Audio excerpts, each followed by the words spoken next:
Bonjour à toutes et à tous et bienvenue dans Actuel. Voici notre sommaire. Les menaces sur le droit à l'avortement en Pologne incitent nombre de femmes à aller en Allemagne pour obtenir une IVG. Plus que jamais, la liberté de disposer de son corps est une revendication politique. Et si le féminisme permettait de réinventer le pouvoir et la démocratie à travers le monde? C'est le postulat de notre invitée cette semaine, Marie-Cécile Nave, directrice de recherche à l'IRIS, l'Institut de Relations internationales et stratégiques. Et enfin, elle mélange rap et musique traditionnelle. Les mamans du Congo chantent pour révéler le matrimoine de leur culture et encourager l'émancipation des Africaines. Rencontre.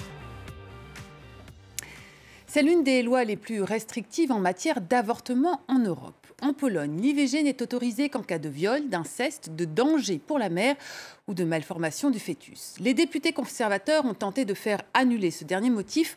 Face à une vague de contestation sans précédent, ils ont reculé pour l'instant, mais les menaces sur les droits à l'avortement incitent des Polonaises à partir à l'étranger. Reportage en Allemagne. Mon corps, mon choix. Ce message scandé dans les rues de Berlin est adressé à la Pologne. Les autorités y ont réduit drastiquement l'accès à l'avortement. Alors que le gouvernement a reporté l'entrée en vigueur de la législation, les effets se font déjà ressentir. Les médecins polonais refusent de pratiquer des avortements légaux pour éviter d'éventuelles sanctions. Selon l'association Ciocia Basia, qui vient en aide aux Polonaises souhaitant avorter en Allemagne, de nombreuses femmes sont désemparées. Le pire, c'est d'entendre les histoires de ces personnes. Ces femmes sont tout simplement traumatisées. Et en fait, nous avons eu une augmentation importante du nombre d'appels, 3 fois plus qu'avant. Des Polonaises traumatisées, épuisées par des démarches devenues impossibles, et cela dans un moment souvent douloureux dans la vie d'une femme. Et la situation sanitaire n'arrange rien, car les déplacements transfrontaliers sont devenus très difficiles. En mars-avril, c'était difficile car les hôtels étaient fermés. Nous ne pouvions placer les femmes nulle part. C'était déjà un gros problème, mais nous avons réussi à le surmonter. Et durant cette période, nous avons recensé des cas où la grossesse est due à des violences domestiques. Il s'agit de viol. Et dans de telles situations, les femmes ont peur de se tourner vers la police ou vers un médecin. Isabella a avorté en Allemagne il y a 5 ans. Souffrant de dépression postpartum, la jeune mère polonaise n'était pas en mesure de mener à bien une nouvelle grossesse. Selon elle, les femmes qui souhaitent avorter sont perçues dans son pays comme des meurtrières. Le plus dur pour moi était que j'étais seule dans ma décision. Je ne pouvais pas vraiment demander de l'aide à l'époque, demander à mes amis « Que feriez-vous? Qu'est-ce que vous me conseillez de faire ?» Les manifestations en Pologne contre la nouvelle législation ont rassemblé des dizaines de milliers de personnes. Hommes et femmes dénonçant l'influence de l'Église catholique sur la politique du pays. La Pologne n'est pas le seul pays au monde où l'IVG et les droits sexuels et reproductifs des femmes sont menacés. Le 22 octobre dernier, sous l'impulsion des États-Unis, 32 pays, dont l'Égypte, la Hongrie ou la Biélorussie, signaient le consensus de Genève pour la santé de la femme et le renforcement de la famille. Ce texte d'inspiration conservatrice met en cause le droit à l'avortement et insiste sur l'importance de la maternité. Cette vision est celle notamment des régimes populistes. Face à eux, il serait possible, voire même indispensable, de concevoir une démocratie féministe. C'est du moins le pari de notre invitée. Marie-Cécile Nave, bonjour. Merci beaucoup d'être avec nous. Alors, vous venez de publier La démocratie féministe, réinventer le pouvoir aux éditions Kalman-Levy. La démocratie féministe, ça veut dire quoi ?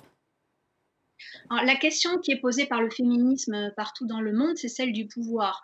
Est-ce que, en termes d'agenda, de projet de société, de style politique, de récit, de gouvernance, nous voulons un pouvoir qui est dominateur sur les autres et sur la planète, celui des gouvernements nationaux populistes dont vous venez de parler, mais aussi du néolibéralisme, ou bien au contraire, un pouvoir qui s'appuie sur la science, qui s'inspire des expertises, d'expériences, qui est respectueux de toutes et de tous, qui refuse la domination et finalement une démocratie féministe sur les plans à la fois pratiques et programmatiques. C'est un système politique dans lequel les décideurs, pour comprendre le monde dans sa complexité, s'inspirent de cette intelligence collective pour bâtir un agenda émancipateur où les questions de genre sont systématiquement présentes dans les politiques publiques de santé, d'éducation, d'environnement, d'économie, de sport, pour mieux cibler et s'inspirer des compétences diverses et des engagements citoyens et promouvoir un leadership qui est plus coopératif. Alors vous opposez deux visions du monde, celle des populistes d'un côté, machistes, capitalistes, tels Trump ou Bolsonaro, à celle de Jacinda Ardern, première ministre de Nouvelle-Zélande, ou à l'écologiste Greta Thunberg. Vous expliquez finalement que les femmes sont plus enclines au care, aux soins, à la prise en compte de l'autre, à la coopération que les hommes. Est-ce que c'est pas tomber dans une nouvelle forme de stéréotype ? Alors précisément, c'est pas les femmes contre les hommes. C'est pas un leadership au féminin versus un leadership au masculin. C'est un leadership qui, pour moi, est dégenré, c'est-à-dire qui est combatif, mais qui n'est pas dominateur, qui écoute les expertises de tous et de toutes. Joe Biden, par exemple, pourrait incarner ça. Et Justin Trudeau, au Canada, incarne ça aussi d'une certaine manière. Donc, effectivement, il ne faut surtout pas tomber dans le piège essentialiste, les femmes versus les hommes. Et on se rend compte que dans la crise du Covid, que ce soit Jacinda Ardern en Nouvelle-Zélande, mais aussi dans les pays du Nord ou l'Allemagne, il y a une tradition d'appui sur la science, de faire confiance à la société civile pour la prise de décision. Et ça, évidemment, c'est très important dans les grandes crises que nous traversons, non seulement sanitaires, mais aussi environnementales, démocratiques ou socio-économiques. Donc finalement, si je comprends bien, les hommes ont tout à fait leur place dans cette démocratie féministe. Mais en quoi, finalement, c'est féministe, cette démocratie plus solidaire, plus coopérative ? Alors le féminisme, c'est à la fois un ensemble de travaux scientifiques, les études de genre en particulier, qui traversent toutes les disciplines universitaires et qui disent notamment il faut mettre les lunettes du genre, on aime bien dire ça en sciences sociales, mettre les lunettes du genre pour voir quelles sont les populations les plus vulnérables en matière d'éducation, de culture, de santé, d'économie, mais aussi s'appuyer sur les expertises de toutes et de tous, et en particulier des femmes, parce que quand vous avez des entre-soi masculins ou des entre-soi de personnes qui viennent des mêmes formations, des mêmes parcours universitaires ou professionnels, vous avez un seul regard sur le monde, et donc élargir le regard pour prendre en compte la complexité du réel, ça passe par cette ouverture d'esprit. Le féminisme, c'est aussi toute une expérience militante depuis au moins 200 ans dans les pays occidentaux et même ailleurs, où finalement on prend appui sur les expertises d'expérience des individus et des groupes. Il y a des sujets comme les violences domestiques, les féminicides, la charge mentale. Ce sont des sujets qui sont devenus importants sur l'agenda médiatique et politique parce qu'ils sont portés par des citoyens, par des individus lambda. Et ça, c'est le féminisme qui permet de les faire apparaître. Et puis après, il y a toute une tradition de gouvernance beaucoup plus participative dont j'ai parlé à l'instant.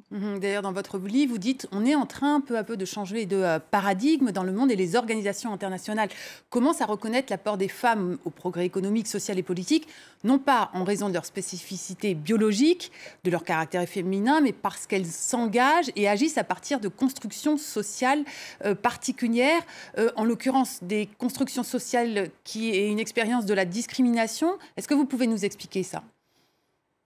Oui, les femmes, elles ont très très souvent une expérience de vie genrée, c'est-à-dire elles ont vécu des violences pour beaucoup d'entre elles, que ce soit des violences physiques, sexuelles, mais aussi des violences symboliques ou économiques.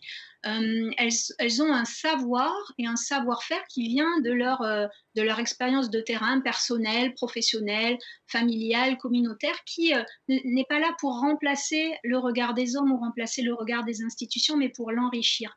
Et ce qui est important quand on voit la démocratie dans le monde, mais aussi les questions de diplomatie féministe qui est utilisée par certains pays comme le Canada, la Suède, mais aussi l'AFD, les Nations Unies, c'est qu'on veut élargir les points de vue sur le monde. Le monde, il est de plus en plus complexe, on a des attentes de plus en plus fortes, on est tous face à des grands défis planétaires, les grandes crises que nous vivons actuellement, et si on s'appuie sur uniquement un regard traditionnel du pouvoir dont on a l'habitude, eh bien, on manque une partie du réel et on se prive de compétences, on se prive d'intelligence collective. Merci beaucoup Marie-Cécile Nave, et je rappelle donc le titre de votre ouvrage, La démocratie féministe, aux éditions Kalman-Levy. Pour finir, partons à la rencontre des mamans du Congo. Cette formation musicale est née à Brazzaville il y a 2 ans. Dans son dernier album, il est notamment question du quotidien des femmes dans une société patriarcale. Regardez. À l'origine de l'aventure, une femme de caractère et une artiste de conviction. Gladys Samba est percussionniste et chanteuse.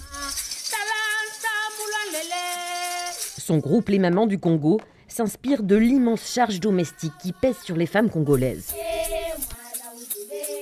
Une maman africaine, en particulier congolaise, est toujours obligée de travailler chaque matin, faire la vaisselle, la lessive. Et du coup, pour oublier cette souffrance, on a l'habitude de chanter.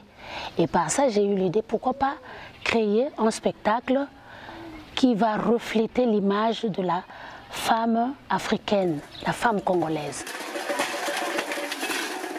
À coups d'assiettes, de mortiers et de paroles engagées, les mamans du Congo prônent l'émancipation des femmes. Pas toujours facile pour des musiciennes qui, pour la plupart, sont aussi femmes au foyer. C'est très compliqué parfois de partager son temps entre le travail de la musique et les travaux à la maison.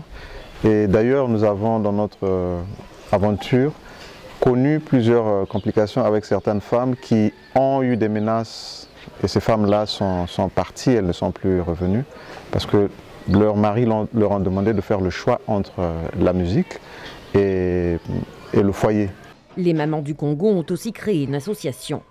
En plus de l'aide matérielle, elle informe les femmes sur les maladies sexuellement transmissibles, le contrôle des naissances et les soins aux enfants. Leur album qui vient de sortir met justement en lumière des berceuses traditionnelles.